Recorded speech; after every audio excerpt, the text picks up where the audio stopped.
Good evening, good evening, good evening. Welcome to the Real Money Coach Show, our live edition of the Real Money Coach here on Facebook, YouTube, LinkedIn. And as Dante just prompted you, y'all come on in right now, right? Come on in and join the show.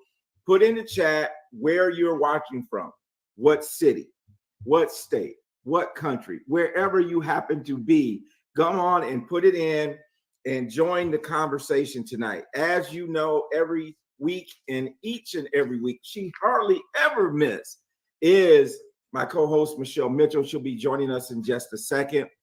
I'm super excited about our guest tonight, and I know I say that I say that probably every week. I probably use that same terminology, but it's true because you know what happens is that God keeps sending these wonderful guests to us all the time, and we have such wonderful shows, educational. Brad Hudson, thank you, in Belmont, North Carolina, right up the road.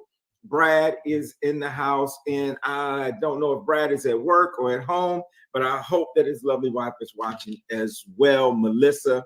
And we are just happy to be on the air. I see some more people there, but y'all not telling me where you're from, where you're at. Put that in the chat for us. Man, I got a wonderful, busy week ahead. Tomorrow, I will be presenting to the Charlotte's Regional Visitors Authority. And so, that will be tomorrow. We have about 175 business owners that will be there. And so we're looking forward to that presentation. And as you guys know, always on Thursday evening, I'm part of the Generational Wealth Alliance with Dr. George Frazier. Thursday mornings, I'm with Michael V. Roberts for Roberts Innovation Group. And so I just have a busy but great week. Get the chance to meet some wonderful people. And then, I may be going to this little conference in Baltimore called the State of the Black World. It's kind of interesting. So we'll talk about that a little bit. Hello, Alice Martin. I'm glad you're here. I'm glad you're here tonight. Man, I'm telling you, they've made some new features, man, and I'm loving what I'm seeing already where people are putting stuff in the comments. Our guest tonight, Ari Squires, has put a comment there, said you can support her by sending stars. All right. So look at that. I love that. So while we are chatting, let's bring on our special co-host every week, Miss Michelle Mitchell. Hey, Michelle, how you doing? I'm good, Tony. How are you tonight? Hey, now listen, this applause that you're getting, I know, right? More deserved than ever, right? Right? Because you have a big announcement that you're going to share with the listening audience. Timothy Day, thank you for being here. Timothy and Cynthia Day in Durham, North Carolina. Kimberly McGuinn, thank you for being here as well. Michelle, yes. You have an announcement. I do. Yes. Do so. Only my family knows so far. So this is the public announcement. Yeah, it is. Yeah. So you're saying only your family knows. Your clients don't know. What about your team? Nope, they don't know yet. They better dial in and find out. They better dial right? in. You want to tell them to come on in before you make this announcement? Or are you ready? I'm ready. All right. Tell us what's going on. All right. So I have been nominated for the top 50 women in accounting.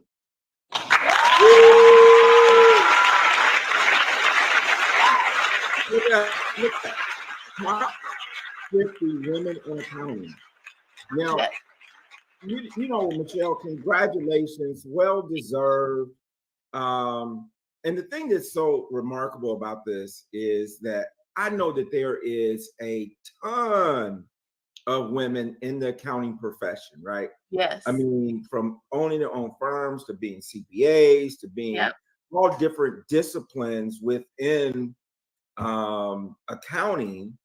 And as you know, I have affinity for accountants because we happen to go to school together. And Yeah. You, Lisa, and I happened to sit at graduation together, earning that diploma, right? Yeah. That accounting degree. And so we're so proud of you. You may be the only one of us that's still like heavy duty into accounting, right? I use my accounting skills, but Yes. I would say that I'm like heavy duty. But you have the So, bookkeeping. here it You know, is. I'm the owner of an accounting firm. right.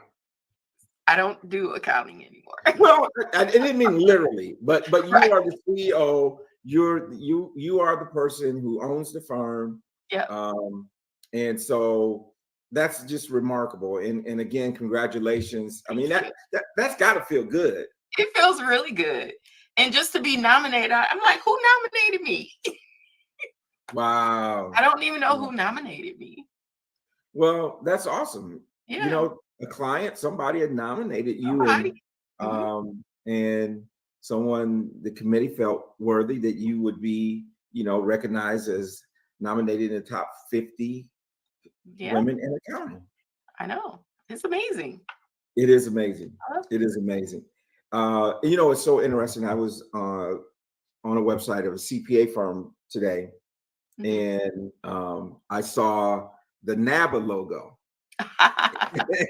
And it just brought back those memories for when Memories, we yeah. were in college, Mhm. and we had NABA. I mean, NABA Yeah, was we did. our thing, right? I It mean, was. you, Mhm. me, Lisa, some of the other people. Yeah.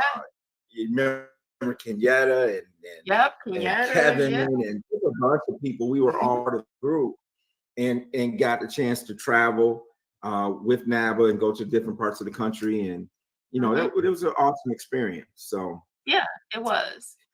And congratulations again. NABA, thank you. NABA made a big impact on me about what the possibilities could be for a career in accounting because I didn't want to be a CPA. And I knew Right. that. So I'm thankful for the experience I had as a student with NABA. That's awesome. That's Yeah. awesome. All right, Michelle. I mean, man, that's pretty cool. That's pretty cool. So I can't wait to tell Lisa. She's going to be so excited for you. You know what you want to do, Michelle? What? You want to come down to Charlotte and celebrate next week. I should have come to Charlotte, right? Charlotte and celebrate next week. Y'all, who want to have lunch with me in Charlotte? You know what, Michelle? Honestly, this is one of the things I did think about. Since we have so many viewers here um, in Charlotte that know you from Yep. the show, I was like, we ought to have a meet and greet We should. somewhere where the people who've been watching and kind of got to know you could come and meet you in person while you're here. I would love it. Let's plan it. Let's plan it. If y'all think that would be a good idea, put it in the chat. Let us know. Put it in chat. And Are you gonna show up? Tell me. who gonna come? Who coming? gonna show up to meet Michelle for a meet and greet? We just have to figure out where we're gonna do it. You have to, figure out a location and I tell you, I love you, man. look at your husband. I love these two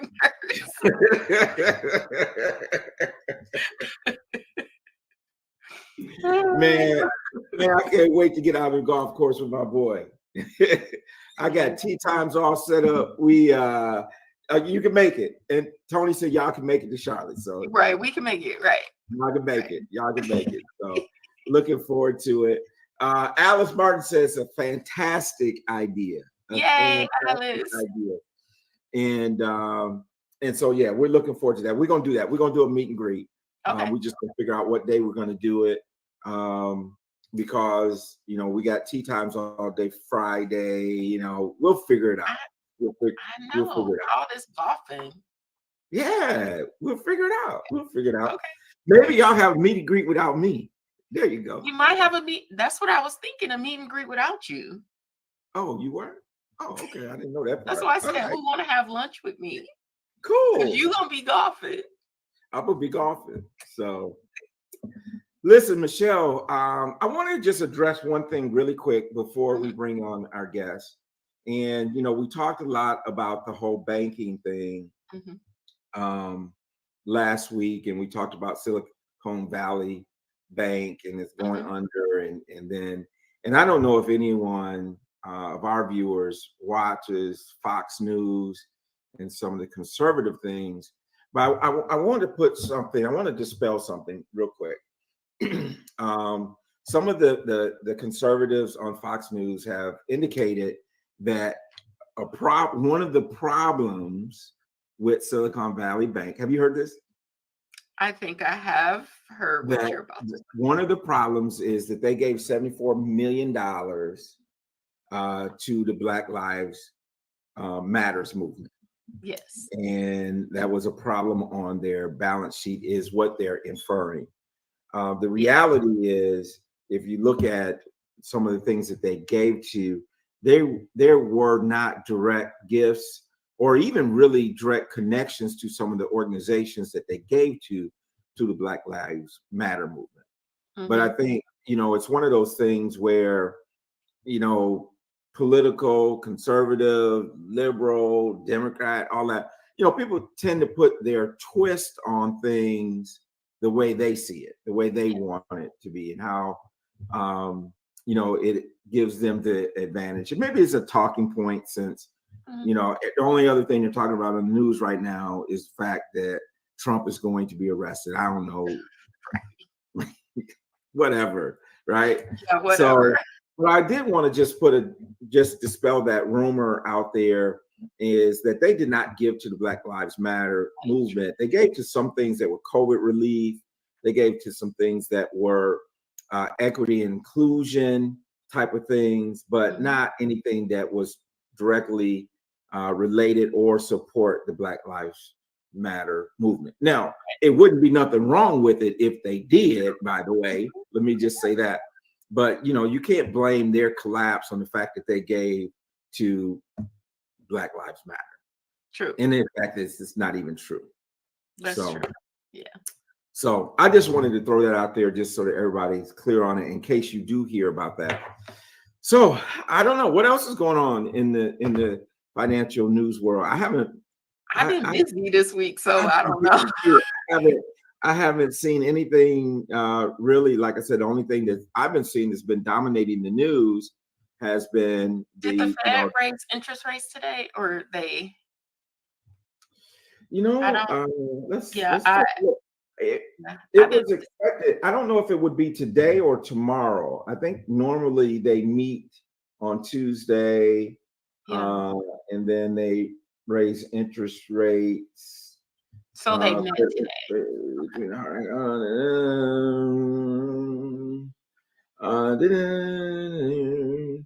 Yeah, I think that they probably have made a decision, but what Mhm. normally happens is they'll hold a press conference tomorrow.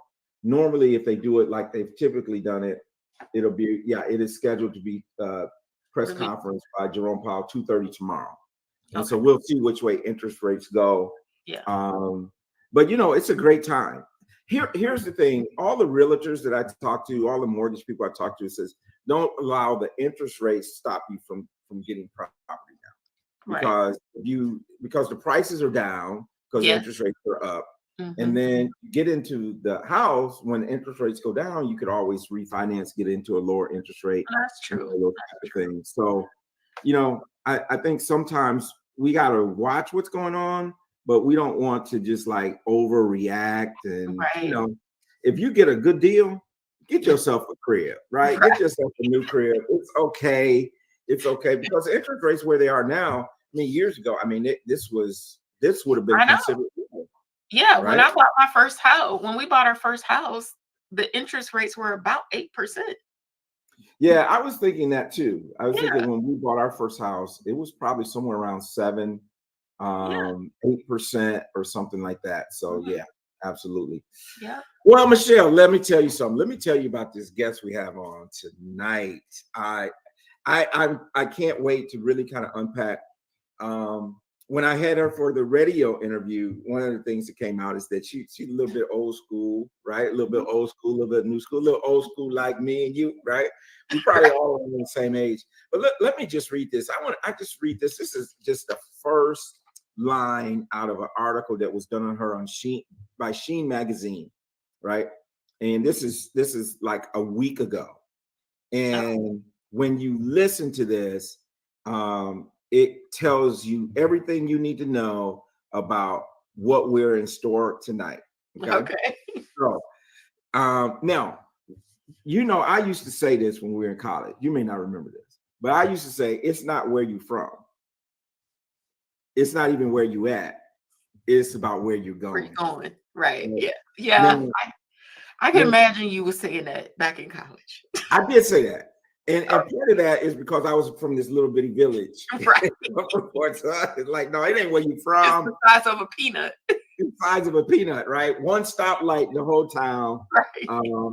And so you gotta just wait for the tractors to go by and all that. Y'all didn't know I was from the country, but I'm from the country. You from the country, y'all. I'm from the country, straight up from the country. I don't know how I ended up like I am, but straight from the country. There was 2 Black people in my graduating class, y'all. And so that was the environment that I went to school in. But anyway, that was my saying. And this article starts out this way. There's a popular saying, it's not where you start, but where you finish. If there's anyone who let's see, what is it? If there's anyone who lives this phrase out, it is Ari Squires, CEO, and I know you're gonna like the name of her company, Profit Attraction Academy. Oh, I love it. I love that. Yes. The energetic business mogul, brand manager, author, international speaker, has worked with multi-million-dollar companies and influencers. However, her path to success started in the jail cell. Oh, wow. Yeah. Come on. That's what we got tonight. That's who we're gonna hear from tonight. We're gonna keep it 100. Right. And Tony say he really is from the country. We gonna keep it 100 tonight. I'm the most radical country boy you ever seen, though, right? Right. I was radical back in our college days. But radical. let me tell you something. She is a graduate alumni of Howard University in DC. She's a mom. She's an entrepreneur. She's an author. She's just got a whole lot going on, and she is coming on the stage. Our Ari Squires, come on the stage. Hello. Can you guys hear me? Hey. Listen to that. Hello. What an introduction. Thank you. And real fast, can I just congratulate Michelle and just let everybody know that is a great representation of a high value brand. So congratulations. When your name is being in rooms that you haven't even stepped in, people are putting your name in hats. That's a high value brand. So congratulations. Thank you. Well, so much. It's interesting you say that because one of our friends, acquaintances, business associates, Tony, was Tony Taylor Harris, right? Harris. Mm-hmm. Harris. She's the queen of networking. And her definition of going viral is when your name starts to get mentioned in rooms that you're not in. Yes. It ain't the number of likes. It ain't the number of all of this on Facebook and YouTube. But when they start talking about, like we're doing her tonight, right? Here's a great example, right? When they start talking about you in rooms that you're not in, then that's going viral. That's going viral. Mama said it like this: if you ain't been talked about, you ain't been thought about, right? So yeah, that's awesome. So, Ari, tell us a little bit about yourself. I mean, I just can't wait for you to unpack. I want you to unpack your background, your story, and then I want you to just drop some nuggets on us tonight about branding and your book that's out, your 11th book, I believe it is. Wow. And so drop some knowledge on us, girl. Thank you. Gosh, where should I begin? Where would you like for me to begin? Well, let's begin. Okay, because I understand you grew up in California, right? Was it Sacramento? I did. Sacramento, California. And then you found your way to I think it was Fredericksburg, Virginia. So Yeah, let's so I'll start start Let's there. start with the college I'll experience. unpack that, right? Okay, there we Because go. it's a lot, right? So, so let's just talk about me as a young, aspiring entrepreneur who was using, entrepreneurial talents of, figuring out products, getting customers, building, a brand.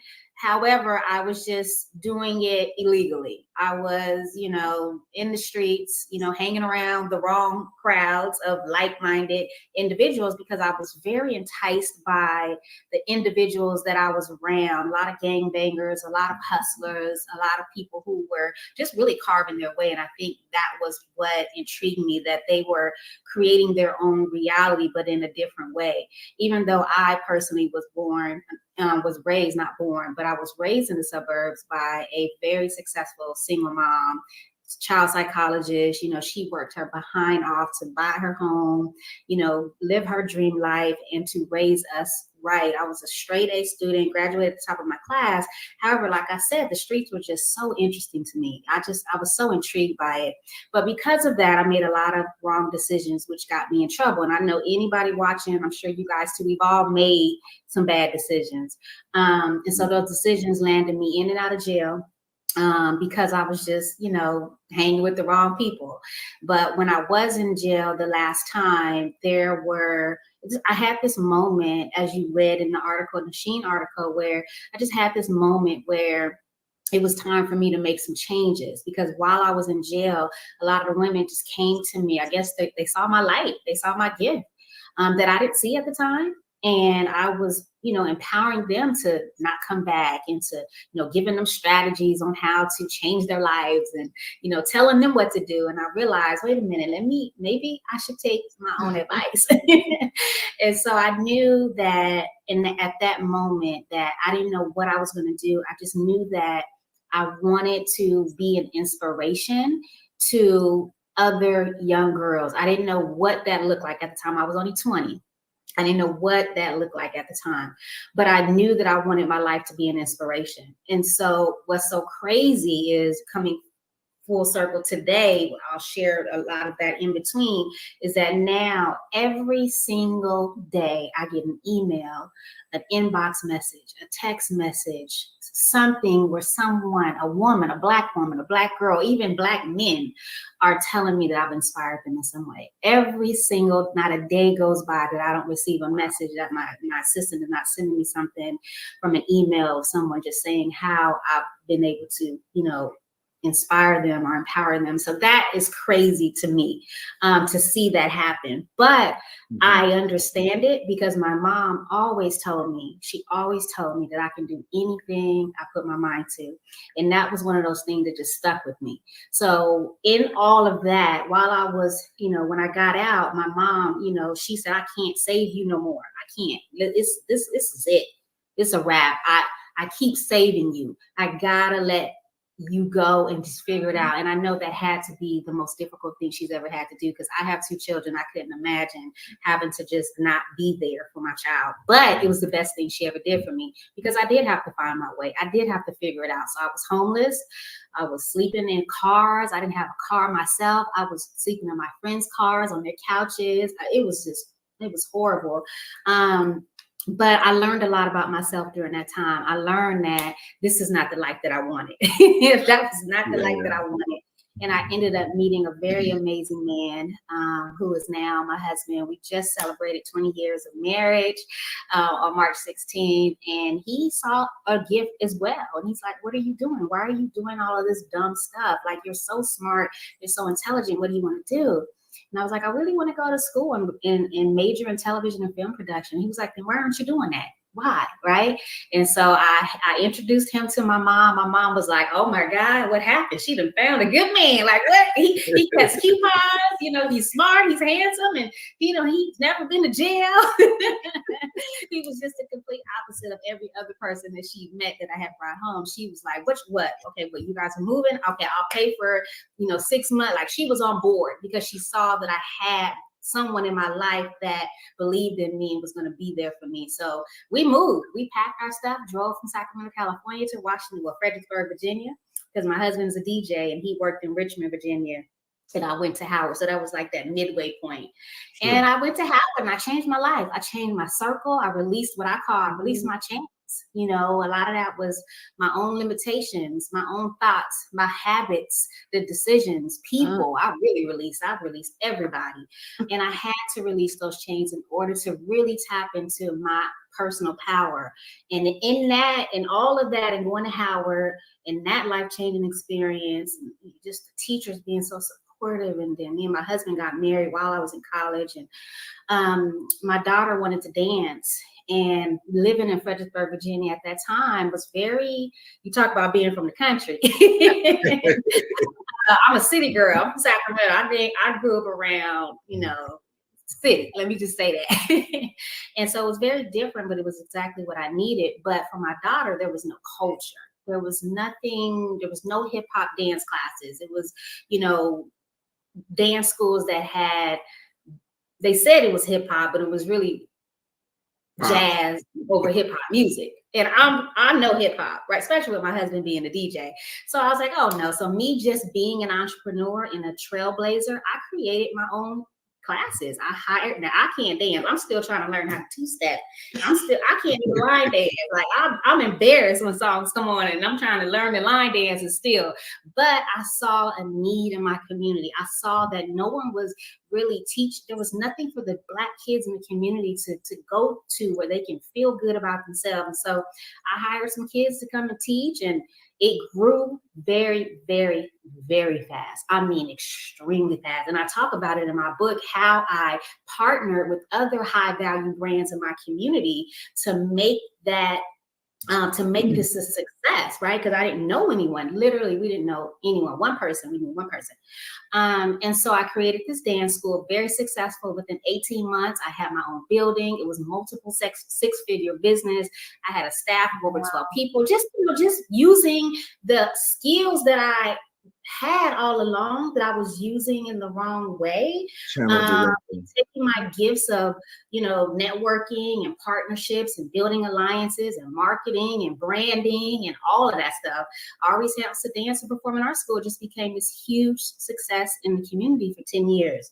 And so, and during that time, I would say the last 2 years, the moms were always asking me for like advice on business, right? Because they saw this successful Black woman, their kids. Oh, I love those kids. I'm still mentoring a lot of them today. And some of them have kids that graduate from college. It's just crazy because I closed it in 2014, I believe.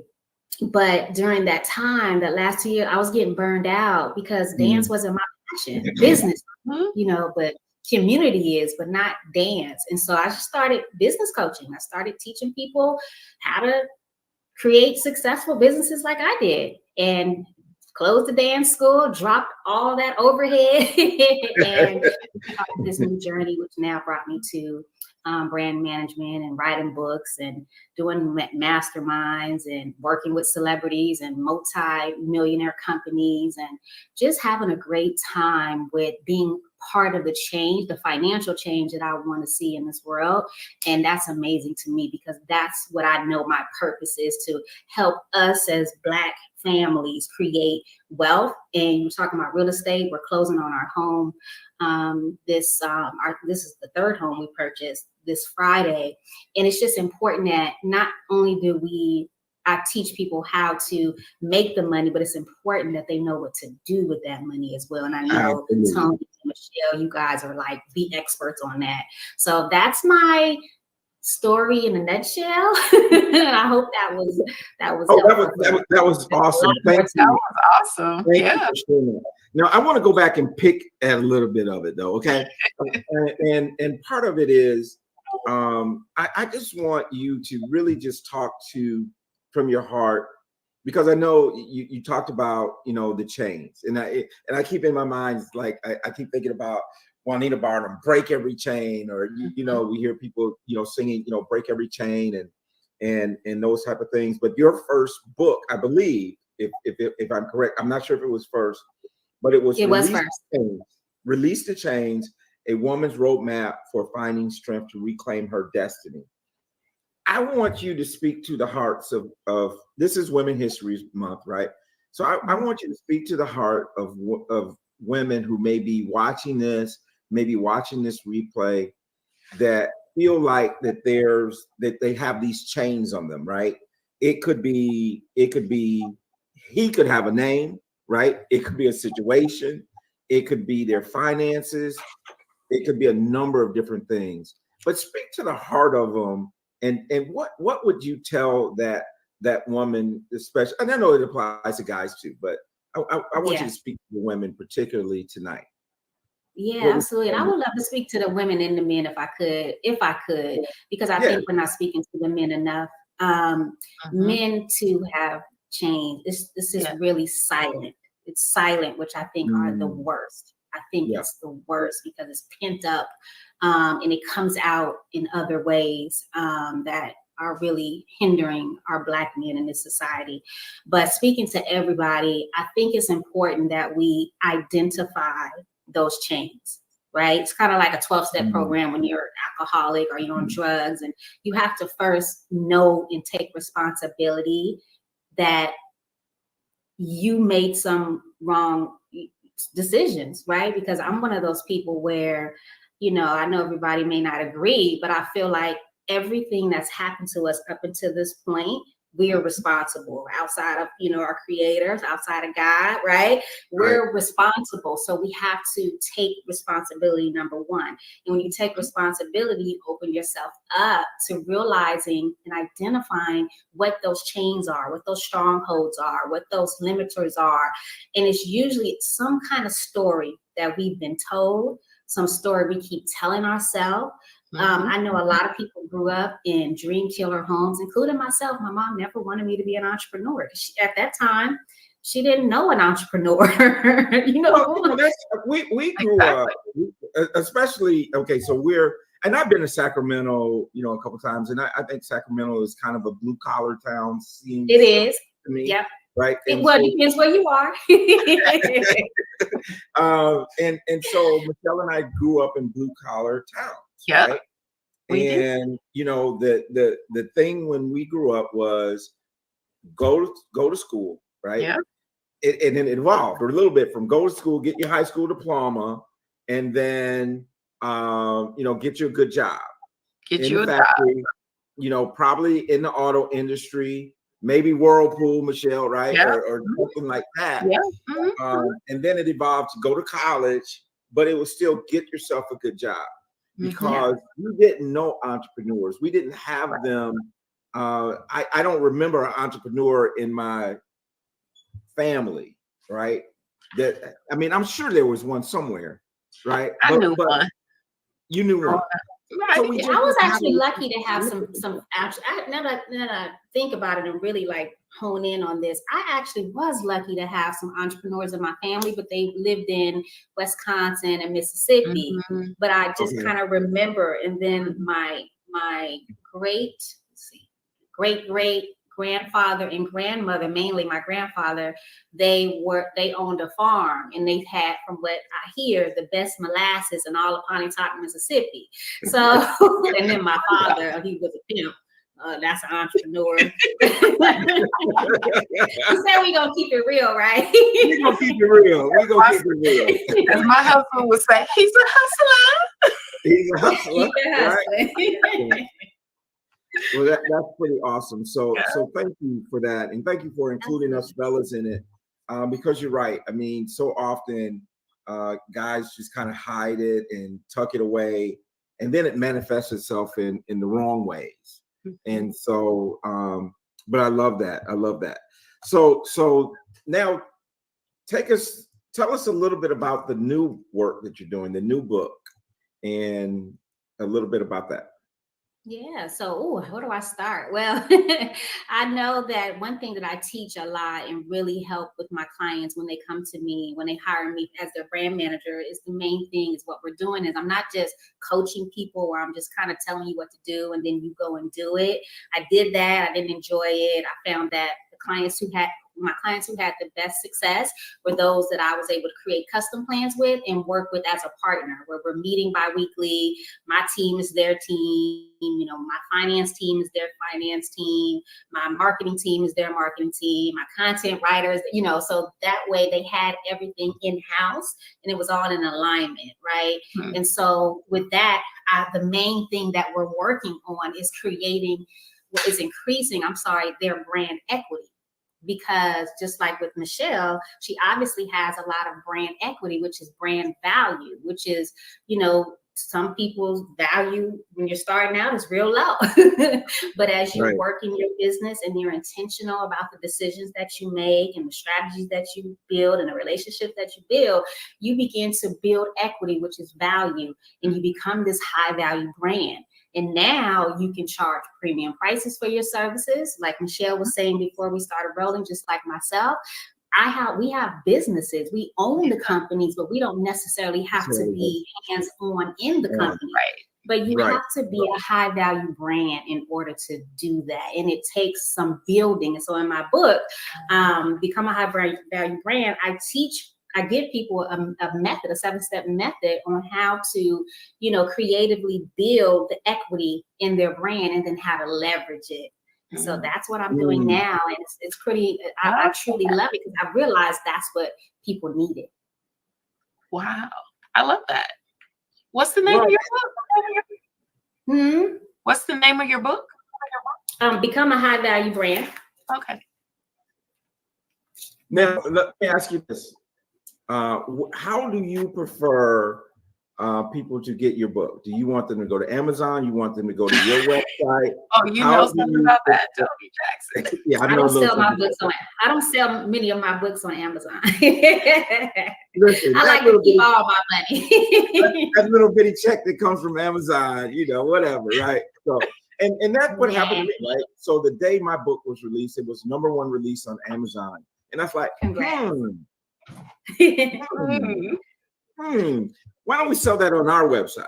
And so that's what we do. So that's what you would prefer people to do. Yeah, I have the website there under my name, highvaluebrand.biz. They can purchase it there.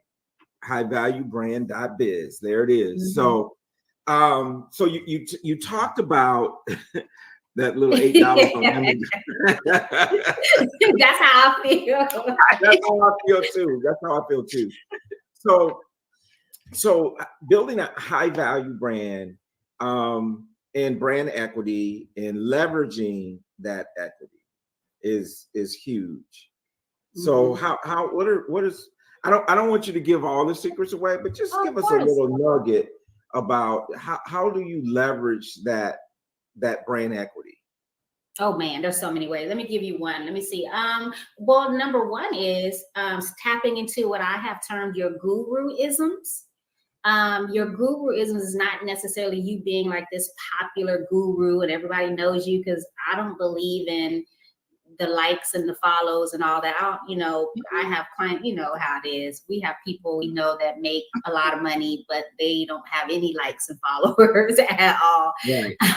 But they have guru-isms, and those guru-isms are like these special accolades that are just special to you. They're usually quantitative. Like example, one of my clients, she's a holistic practitioner, and she has a Yanni steam company. And so what she does is she provides herbs and holistic medicine and steams for women to help them reduce their fibroids. And so her guru-ism is saying, I've, served or, helped, assisted, guided over 125 women to reduce their fibroids, or I've helped 50 women be able to conceive now as a result. Like those are guru-isms, and those are things that we have to tap into. Another of my clients, she gets booked by Damon John to come and MC and partner, and these are guru-isms because these are things that are special to her brand that add value. And so these are the things we want to leverage in our marketing, in our bios, in our conversation.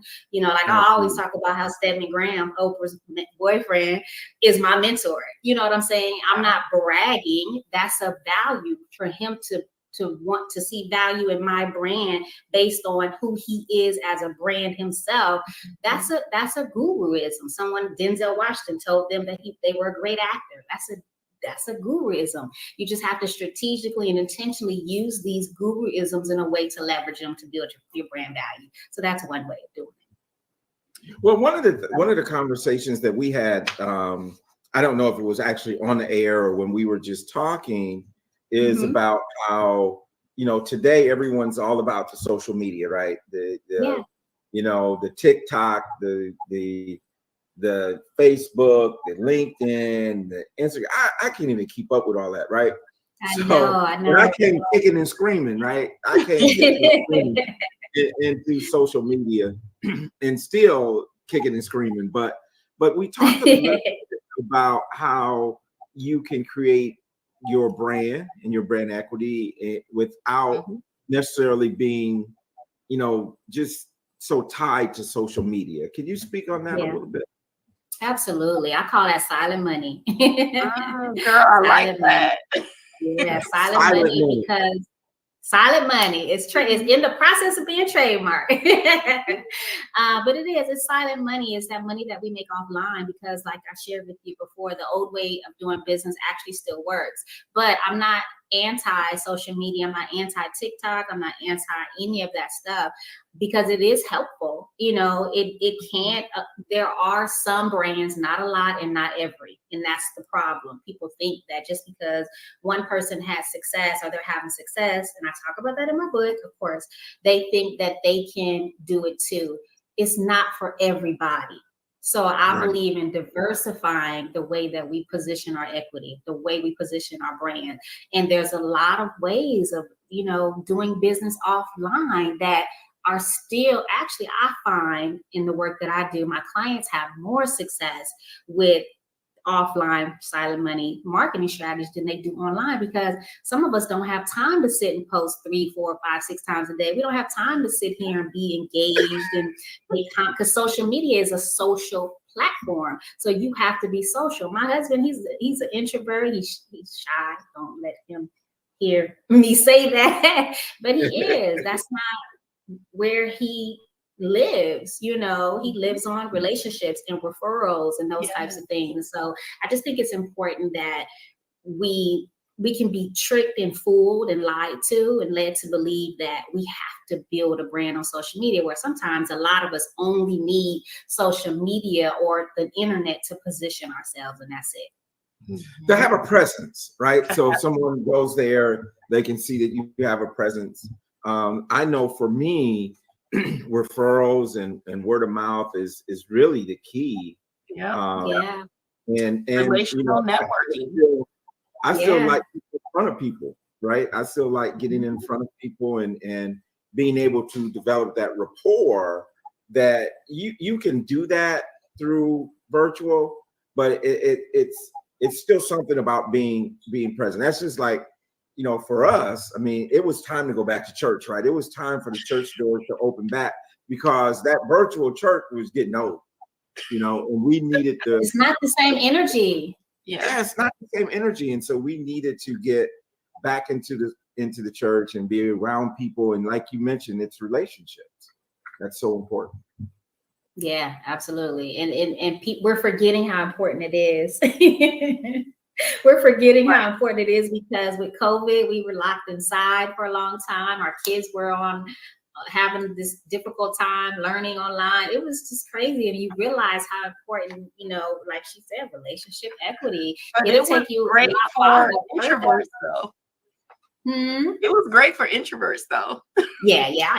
We shined during COVID. You can be on Zoom, not turn your camera on. You can't go to a meeting in person and like cover your face, right? So absolutely.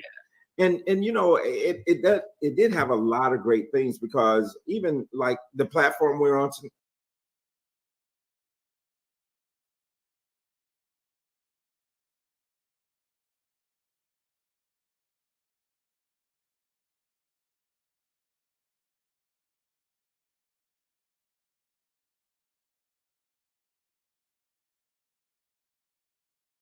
night. I mean, Mhm. you are in Atlanta, Michelle is in Michigan, I'm in North Carolina, and we have people from all over that get a chance to experience this.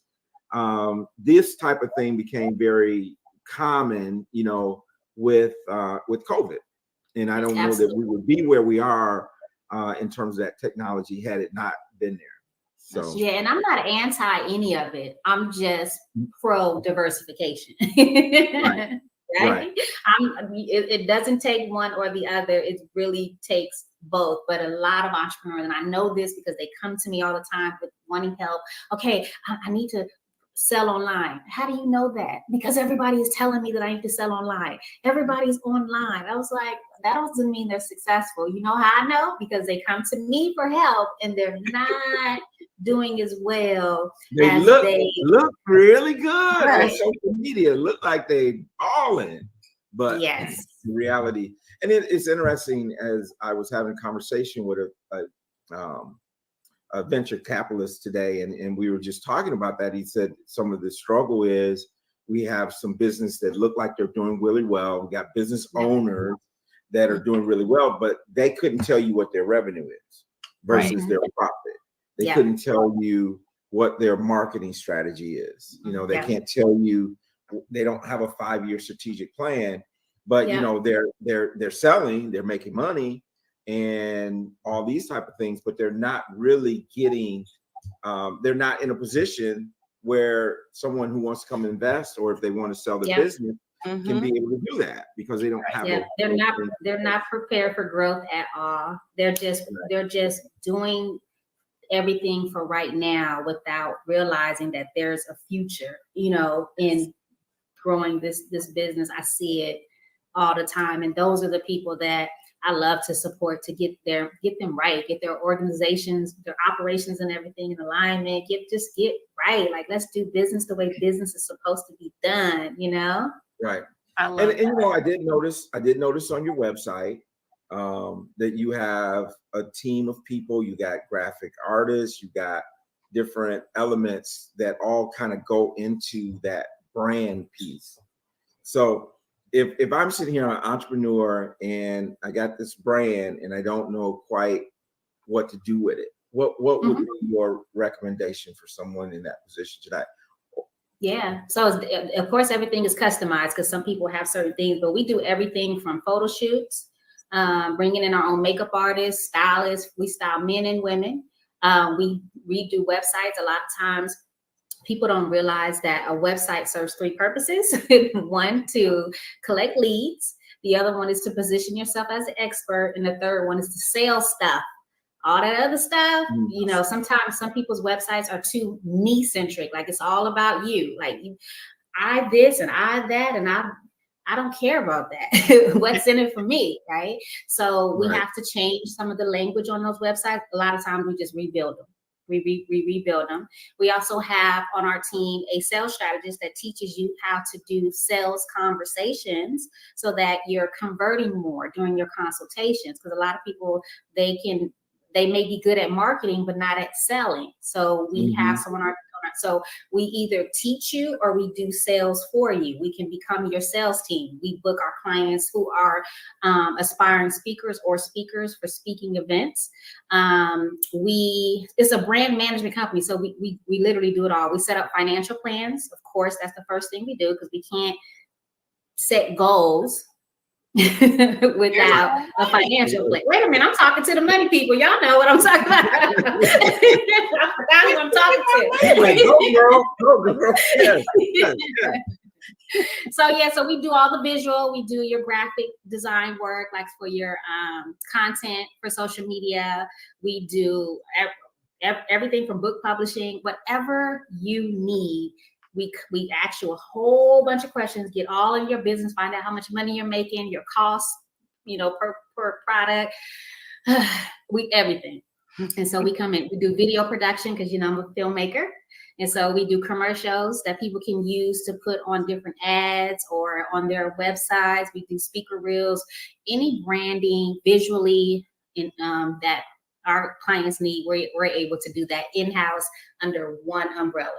Instead of having a graphic artist over here, a web designer over here, a business coach over here, brand, all In-house. under one umbrella. One-stop shop. That's Mhm. nice. And you know what's nice about that too is that then you can really, as a team, keep that consistent message, so that you don't Absolutely. have, you know, your website has one message, but your print media has a different message, so that everything kind of works together cohesively. Absolutely. Yeah, absolutely. And it should. And that's why a lot of companies and these companies that are doing really good, that's why they're so successful, because they have their own team. And that's what I feel when we want to grow, that's what we need. We can't, you guys know, we can't do it alone. We can, but we can only get so far, Right. doing it Well, alone. So yeah. You know, the African proverb is, if you want to run fast, run alone. If you want to run far, run together. So Absolutely. that's pretty awesome. So I want to ask you this: where do you see yourself, your business, your brand 5 years from now? What does that mean? My personal brand, I would like to just be speaking only internationally full time. I want to be doing more things on the continent of Africa. I've already started that, building my brand on the continent of Africa, starting with South Africa thus far. I want to do more on an international level, because I see that our people in Africa they're natural entrepreneurs, but they just don't have the systems in place. They don't have the strategy, and they can do so well to reclaim their time, to reclaim their time. So I just see myself speaking 100%, and still having my Profit Attraction Academy, but just having it being fully run by my team, because they'll be well ready by then. But I'm the face of the brand. You know what I'm saying? But that's where I see us going, and servicing more corporate clients. Working with like the really top Fortune 500 companies and coming in and helping with their brand strategy as well. Someone put in the chat: do you help someone that have just one idea and they're just starting out? It's just no. I don't. I have to be honest. And the reason why, if I have to be honest, I don't have a lot of success with those types of individuals, because you haven't got your feet wet yet. You haven't made mistakes. You haven't failed. You haven't put in enough work yet, and still be here. You get what I'm saying? And still be, you ain't bumped your head enough and still be here. Well, and that's so true. It's like the hard knocks, or whatever you want to say. But when you've gone through business and you've had ideas failed, you've had things that didn't work, and you're still standing, right? So you've proven that you got some mojo. You prove that you can get knocked down, and as Les Brown says, you get knocked down, you pray that you fall, face up. Because if you can look up, you can get up, right? Resilience, right? Tenacity. You got to have that to really make it, because it's not easy. I mean, being an entrepreneur, people have this glamorous idea of it, but it can be work. And it is work. It is work. It is work. And you're going to pay your dues, right? Yes. You're going to pay your dues. Yes. And sometimes, like we say, people see the glory, but they don't know the story. They don't know about the sleepless nights, how you were up doing all these things to get to where you are. They just see this end result and said, I want that. And because we live in this society where we want things now, right? It's like, I don't want to wait for it. I mean, microwave is too slow, right? So we don't want to wait for things. And so I think that can be somewhat dangerous for people to kind of see that and not realize that there's a whole lot of work that has to be done. So I do have some courses on my websites for people who have ideas at resquires.com that are very helpful. It's me teaching video courses, like all of that stuff. And my books are great resources, because I'm really teaching in my book, sharing a lot of game. But to come on in brand management, no. But I do have a mastermind that could be good for you. I would just say reach out to me and just let me talk to you. But as a brand manager, not anyone with an idea, but I do have some other resources for you that can be very helpful. Yeah. Well, and the reality is this. I mean, you got to be able to afford you. right? Right. You gotta be able to afford to pay the price. You get what you pay for. You get what you pay for. So Absolutely. that's all part of it as well. So as we wind down here, I mean, we are winding down to the last few minutes. And anything, Michelle, you want to share or ask, and then we'll have our special guest give her last thoughts as we close out. Yeah, I just think there's a lot of value in what Ari is doing, what Tony's doing, what I'm doing for entrepreneurs. And when you tap into good resources, you elevate and you shorten your learning curve. Absolutely. And you can grow faster. But you got to get to a place first before that can start to happen. So Ari, I know you don't feel bad about saying no, I can't because no, I have to be honest.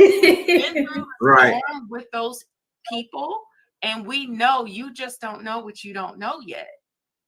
You haven't been in the game long enough for what we do to really be effective. So yeah. Well, and I think too is that, and you mentioned it, is just books. I mean, I think that you can learn a lot from the book. I mean, before I engage with you, I read your book, right? And I can learn a lot from the book. And then the engagement comes. So I think that's pretty cool too. I agree. Yeah, they say if you want to hide something from someone, put it in a book. That's right. And you did 11 of them, so you ain't hiding. This is my best one. Well, my Release the Chains book, that one is on Amazon. Release the Chains, I think that is my best book because it was my first one. It wasn't the best written, but it was because I shared my story, like that was my first time coming out of the closet with my story of being behind bars and that all of that. But then this right here, I had to make this a hardback book. It's so good. This right here is definitely my baby right here. Awesome. Well, y'all get the book. Get the book. Yeah, a lot of good gems in there. A lot of good gems in there. So y'all get the book. Make sure you get the book. And you will, I definitely believe you will benefit. You'll be blessed because of it. And so y'all get my book too. My book is still out there. People still getting it. And so I certainly appreciate everyone's support. I do want to remind everyone, make sure you dial in next week. Next week on our show, this is going to be on the radio show too. You know how I do that. I have the little part there. But next week's show, we're going to have Amelia Bundos on our show, and she is the great-great-granddaughter of Madam C.J. Walker, and she's going to be on to share what that legacy has been like. And so, I'll be tuning into that. Love that. Yeah, I think it's going to be awesome. As I had my interview with her for the radio already, it's going. You guys are going to find out the real deal behind the Netflix. Okay. We'll just put that out there like that. All right, listen. It has been a pleasure. Thank you so much for being on the show. Everybody have a wonderful evening. Let us know what you think of the show. Go get her book. Go to the website. Support her. Support Michelle. Congratulations, Michelle. And we will be posting in our private Facebook group where the meet and greet for Michelle will take place. We'll be posting that in there, and that'll be awesome. So have a good night, everybody. Thank you for tuning in, and we'll see you next week. Good night. Good night.